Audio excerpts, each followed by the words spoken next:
What's up, summoners? King Blair here.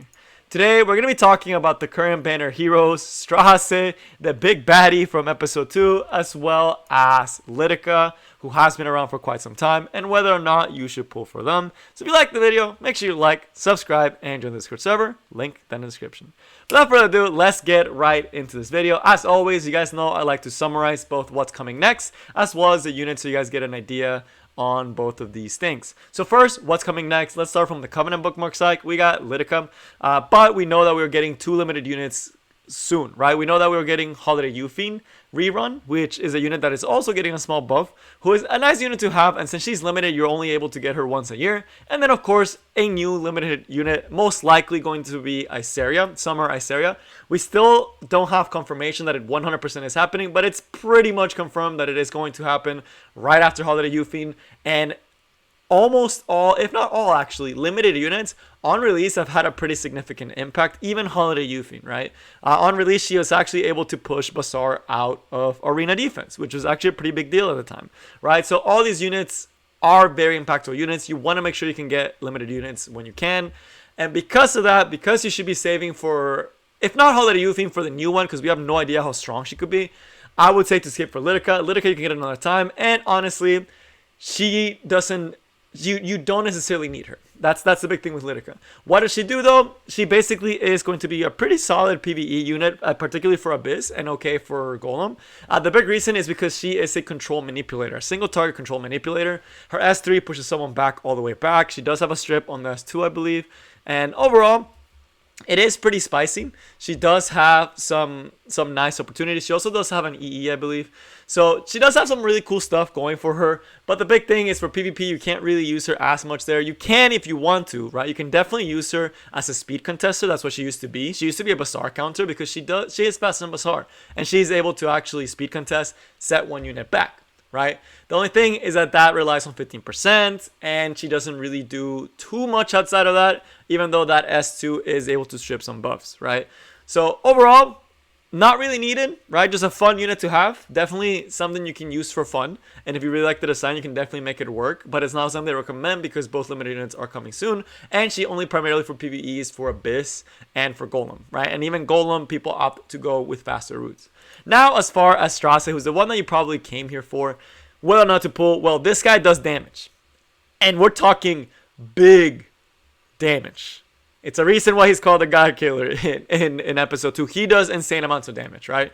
And there has been videos of people doing hunts, one-shot hunts with him, with Asimach Hunt and Banshee. One thing to note is the players that did it were Deity and Karsix that I know about, and both these players have insane gear quality, so you may not get the exact same results. I would still have to see if it's actually believable or if it's actually doable for a majority of players, but it is something that he can actually do, right? He can actually one-shot those hunts. I actually think it's very viable for Asimach 13 for a lot of players, but for Banshee it might be a little bit harder since it might require slightly higher stats than Asimach, where it doesn't matter as much if you don't get the quote-unquote true one-shot. So there is that, but as far as PvP, he is going to be amazing for Arena, particularly for Cleave, and for Guild Wars. I mean, he takes a unit out, right? That's amazing for Guild Wars. And of course, for RTA, he's going to be really, really good for aggro and Cleave teams. Now, with that, I will say, if you're someone that really likes RTA, he fits the best in a Cleave type team / aggro, and his best equipment is going to be something along those lines with a speedy unit. He can actually have a bruiser build. Some people have had mild success with him with a bruiser build, but for the most part, the speedy DPS one-shotter is what most people are opting for. The bruiser build being pretty good if you have made Chloe, right, and General Purgus. But let's start getting more in depth when we actually break down their kits. But overall, Straze, big damage, looks pretty promising, right? I will say he looks extremely promising because the damage is ridiculous, right? In Arena and everywhere else, it's just disgusting. Both builds, right? And if he has an attack buff, he kills anything in this game, including bosses, apparently. So first, let's start with the hero that you definitely came here for, which is going to be none other than Straze. So first, the base stats. So as far as base stats, he's going to have pretty solid attack. It's actually on the higher side, which makes sense because a lot of his skills are based on him having high attack. And then we also see the health and defense. This is the reason why a Bruiser build is really hard and introduces a host of counters that you normally don't have to worry about. His HP and defense are nothing crazy, right? They're actually on the lower side for a quote-unquote tanky unit, which is why making him Bruiser while having the attack stats that he needs to be able to still one-shot, because his job is to one-shot, right? Whether you go Bruiser or Speed, he needs to be able to one-shot a unit or get extremely close to doing so. So to have that amount of damage as well as still making him tanky enough to not get one-shot by a lot of speed threads is one of the reasons why the Bruiser build is not as strong as a fast Straze build that is able to one-shot in an aggro in a cleave team, right? So that's the thing with the base stats that makes it a little bit harder to build that Bruiser if you really do want a Bruiser Straze. But he does have decent speed at 109, 1 speed faster than Bazaar, and of course, really good crit rate, really good crit damage, easing up some of those damage stats, allowing you to put those stats somewhere else. Another thing to note is that you can't actually get him all the way to triple SS. You can actually get these imprints by using gold transit stones in the shop. 10 gold transit stones will get you 1 imprint, right? So that would mean that if you really wanted to max them out, it would take your grand total of 50 transit stones, which is equivalent to about 10 moonlight summons, right? Which is, it seems like a big investment, but if you're someone that's using your Straze all the time, it honestly probably is a better idea to get the imprints for him. Or if you're someone that really wants to do one-shots, getting those imprints can be pretty nice. But again, you are the takeaway is that you are essentially losing 10 ML summons, right? So now with that, let's actually look at the skills. And of course, attack, right? All damage. So first, we have the S1. Now, honestly, this S1 is not a bad S1. It gives him CR. The animation is just ridiculously great. Like, they went out of their way for the S1 animation, and also for like the sword animation. I love how it's a planet. But as far as the S1, you will rarely ever see this skill. If you're using the skill, something probably went wrong, or you have a Bruiser Straze, right? But it does give him CR push, which does allow him to go quicker in the match. But again, if you're someone that you're playing an aggro cleave team, you should be winning after your first 2 skills. If you're a Bruiser Straze, again, you should be winning shortly after your S2 and S3. The S1's really not doing a lot, right? But it's pretty good damage, right? It does very significant damage, and it does give him some CR push to allow him to go faster and cycle through his S3s if it's a Bruiser. Now, as far as the S2, one of the best strips in the game, surprisingly, which is really weird that it's on an aggressive unit, right? But what it does is an AoE attack that attacks all enemies and dispels 2 buffs, right? And it ignores effect resistance if the caster has higher attack than them. So this means that you can get a guaranteed strip as long as you have higher attack. So if you have an attack buff, this is 100% guaranteed. That is really solid, right? And it doesn't require souls. You can decide not to soul burn this, and you still get the 100% guaranteed after a strip. That's really cool, and I am sure that is going to have some great PvE implications that I just can't think of right now. But I know there's probably some crazy PvE implications that this actually does have, that it's a guaranteed strip as long as you have higher attack, right? So that's really cool. That's really awesome. The other thing is that it also does pretty good damage, especially when there's 3 or fewer enemies, which, assuming you built your Straze right, should happen after your S3. Your S3 should always make it a 4v3 where you still have 4 units and your opponent has 3. But this skill really, really cool, and you can soul burn it, so you can also reduce the cooldown and have a 100% strip every other turn, or every turn. Every turn, if you have the souls, you can have a strip, guaranteed. So that's pretty cool. That's really cool, actually. So very cool skill. Nothing crazy, right? Oh, it's pretty crazy. It's a pretty good skill, right? But now we actually get to the S3, which is the reason what if you're playing for Straze, it's because of the skill. This S3 is just straight destruction damage. I wish I could show you the numbers. We did a stream and we had a level 50 Straze, only 2-star Awaken, on not even like the godliest gear, and it did like 35k plus to my Fallen Cecilia, right? With attack buff, of course, right? So this skill does dummy damage. Even without attack buff, a well-built Straze will still be doing 20,000 with this skill. So what does it do, right? I'm talking about the damage, but what does it actually do? So it attacks all enemies, right? But the highest health enemy, so usually the knight, think Fallen Cecilia, Crawl, any knight unit or support that typically has high HP, you penetrate the difference by 30%, and this can go all the way up to 100%. 100% penetration. This is the reason why you're seeing Banshee one-shots. This is the reason why you're seeing Asimec Hunt one-shots, because you are getting 100% penetration, right? And the skill has really good ratios, right? That's why on the one-shots, you're seeing 110,000 damage. Like insane numbers of damage from this S3, right? On bosses. And in PvP, it does anywhere from 20 to 40k depending on attack buff and the Straze's build, right? So you will essentially one-shot that knight. It does really solid damage on everyone else, but the big damage is on the high HP target.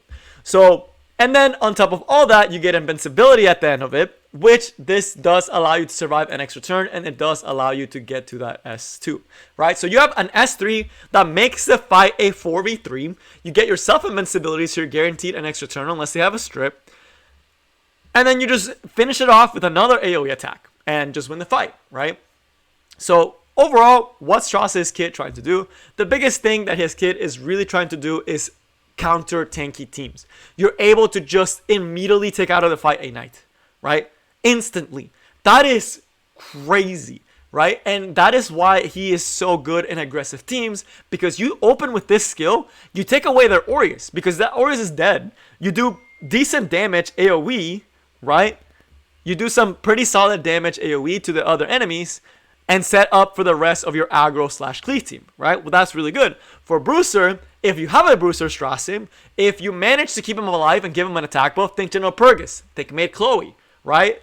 These units that can give him attack buff, he can go set up the S3, and if you're able to keep him alive after the barrier falls away, you're able to S3 again later on. The reason why it's not as impressive, again, is because slower Bruiser Strazes are more susceptible to things like Packing McClurry, are more susceptible to getting outsped, to getting controlled, which is one of the reasons why Bruiser Straze is a little bit harder to make work and it requires more support, but for speed Straze, it's pretty crazy. And at the end of the day, this unit is just trying to do damage. That's literally what he's doing. Big damage, right?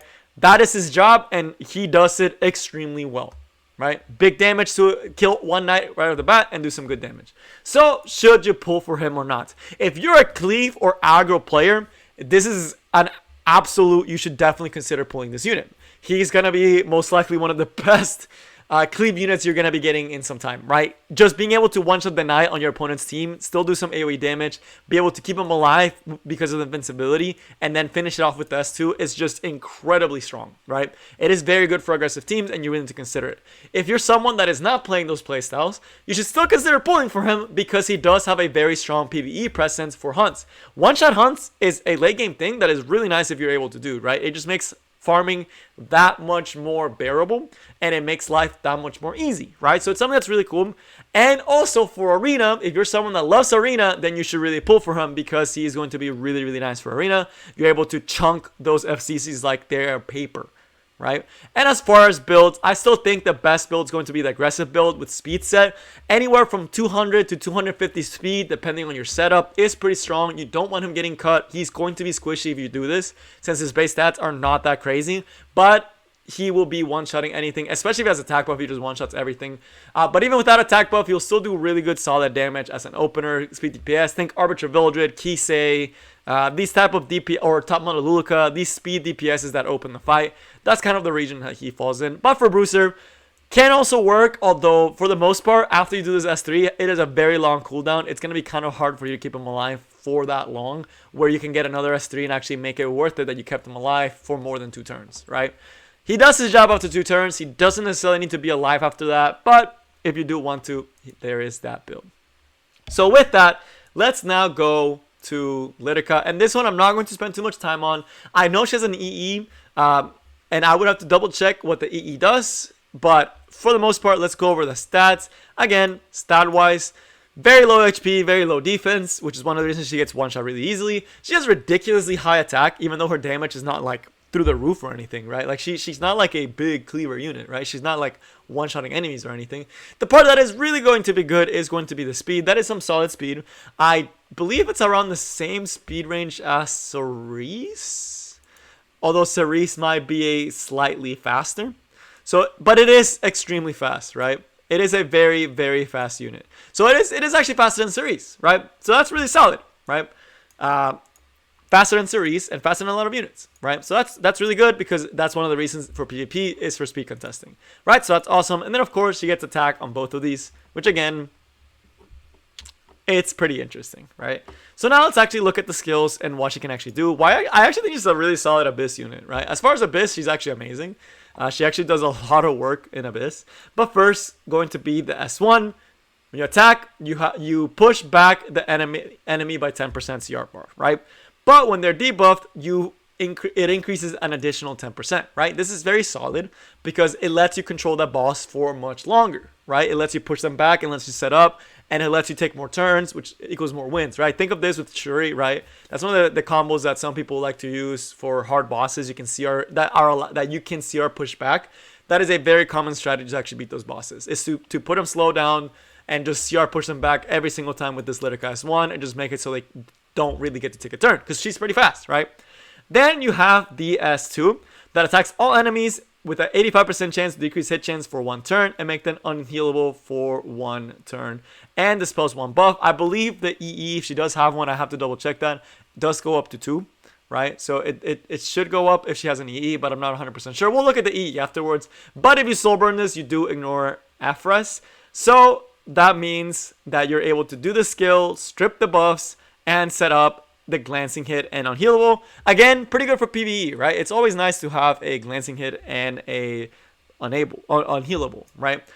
But it is going to be only for 1 turn. But since she's so fast, she does cycle this skill decently fast. Since it's only 3 turns, right? So again, really nice debuffs. The boss is already not taking turns, and you're able to just keep controlling them in case they do take turn. They're likely to miss and do less damage to you. And then, of course, we have for S3, which is the reason she was actually used as a Bazaar counter in the past. She attacks a single target enemy, reduces the buff duration by 1 turn. So essentially, if they have immunity starting, they will get reduced by 1 turn. And then she'll push them back all the way to 0 and give them decreased speed, right? And she also does get Skill Nullifier, which essentially it protects you for a little bit. It's not really that crazy of protection though. But again, you basically hit a boss and you push them back to 0, right? That's really cool, right? Or a Bazaar as a speed contester, you push back whatever speed threat that you're worried about, you do this S3 and then you push them back, right? So pretty cool overall, very good controlling. So as a whole, where would you use Lidica? Mostly going to be for Abyss. She's really good at taking down certain bosses. She does have such good control manipulation in her kit. Very unique. I don't think there's a lot of units that can actually do what she does. And she does it pretty cool, right? The reason she's not often seen in PvP, as mentioned before, 1, there's a lot of units that can't have Guiding Light, so she can't really hit those units. 2, since she is fire, you can't really use this against Straze, right? Because against Straze is actually going to be water, right? So there's a chance that you'll miss. The other thing is that 15% can mess her up. And after she does this S3, she doesn't really have that much protection, right? It's only a skill nullifier, and it is very, very easy to kill her, right? She is a very squishy unit, and not having effectiveness means you have to give her effectiveness and hope that she doesn't get one shot, right? After they take off the skill nullifier. So that's the big reason you don't see her a lot. She doesn't bring enough to the table in PvP, but for PvE, she can actually be quite decent, right? So all in all, I still recommend that you don't pull for her, mainly because there's really not that much of a need for her, right? Unless you really want to play with her in Abyss, she is really fun. She looks extremely fun, and it's something that can be fun if you really like Lidica. But again, you also have to remember that there are some limited units coming out soon. And right now, I'm trying to look for the Silver Coin that I'm pretty sure, hopefully, I remember correctly, she does have one. Yes, she does. I was right. And she does get effectiveness from this. And again, increases damage. The combat range reduction by 5%, meaning you can get all the way to 30%, and the additional debuff dispelling. So again, nothing crazy for PvP. For PvE, can be pretty fun. But that is going to be it for today's video. Hopefully you guys enjoyed. If you are summoning for Straze, good luck on your summons. I really hope you are able to get him. I have been trying to summon for him. I think he looks extremely fun. But yeah, that's all I got for you guys today, and I will see you next time. Peace.